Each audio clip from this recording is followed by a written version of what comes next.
తెలుసుకోవాలంటే ఎంత సంపద ఉంది బొగ్గులో తెలుసుకోవాలి. ఒక్క తాడిచెర్ల కుంజపడుగు దగ్గర మంతని దగ్గర ఆంధ్రజ్యోతిలో బ్యానర్ రాసినారు. ఒక్క తాడిచెర్ల జెన్కోకి ఇచ్చినందుకు కుంభకోణం కమిషన్ తిన్నది 50,000 కోట్ల నుంచి 1,00,000 కోట్లు. ఇచ్చినందుకు అలాట్ చేసినందుకు జెన్కో కంపెనీ నుంచి కేవీపీ రామచంద్రరావు సంబంధించిన వాళ్ళకి ఇచ్చింది.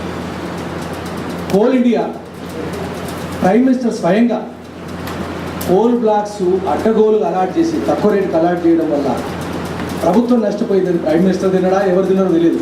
13 లక్షల కోట్లు 2G స్పెక్ట్రమ్ కంటే 6 రెట్లు ఎక్కువ. అంత కుంభకోణం విశ్వరూపం అంతున్నది కాబట్టి అంత సంపద ఉంది. దాంట్లో స్టేక్స్ ఎట్లాంటి మెగా స్టేక్స్ కాబట్టి మనం ఎదురిస్తే వాళ్ళు మెగా రిప్రెషన్ వస్తున్నారు. కాబట్టి మనం కూడా ఎట్లుండాలి, మెగా రెసిస్టెన్స్ ఉండాలి. అట్లా ఉంటే తప్ప అందరిని కలుపుకొని పోతే తప్ప ఇన్ని లక్షల ఒక్క ప్రైమ్ మినిస్టర్ కాగ్ రిపోర్ట్ మనం చెప్తున్నారు, పత్రికలు వచ్చింది.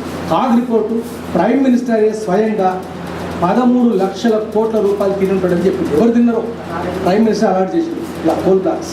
అది కాగ్ రిపోర్ట్, మనం చెప్పేది కూడా కాదు. Controller auditor general of India చెప్పింది. అంత కుంభకోణం ఉన్నది. ఇంకొక విషయం రవీందర్ పర్టినెంట్ క్వశ్చన్ రేజ్ చేసి హైదరాబాద్కి ఏం నష్టం, మనం ఎందుకు స్పందించాలి? ఎందుకంటే అంతంత 75, 76 మొత్తం 86 అయితే ఏమో అంతంత అయినాక గోదావరి ఉండదు, ప్రాణహిత ఉండదు, ఎండిపోతాయి. ఆ మొత్తం బావులు అవుతాయి, నీళ్ళు నిండిపో చెరువులు అవుతాయి.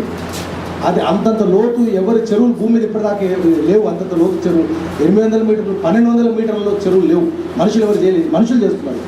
దానివల్ల అది క్రానిక్ సీస్మిక్ జోన్, శాశ్వత భూకంప పీడిత ప్రాంతం అవుతుంది. కాబట్టి అక్కడ భూకంపం, అక్కడ ఎపిసెంటర్ భూగర్భ నాభి అక్కడ కనుక ఉంటే హైదరాబాద్ క్షేమం ఉండదు, నాగ్పూర్ క్షేమం ఉండదు. నాగ్పూర్ పోతుంది, హైదరాబాద్ మొత్తం కుప్పగూలిపోతుంది. ఆ ఊర్ల పరిస్థితి ఇప్పుడు మనం చూద్దాం. అది ఆ ఊర్ల పరిస్థితి ఎట్లయితే ఉన్నదో. దీంతో ఈ సమావేశం ముగిసింది. మిత్రులారా, ప్రతి ఒక్కరూ ఆ సినిమా ఆ డాక్యుమెంటరీ చూడండి. మా నగే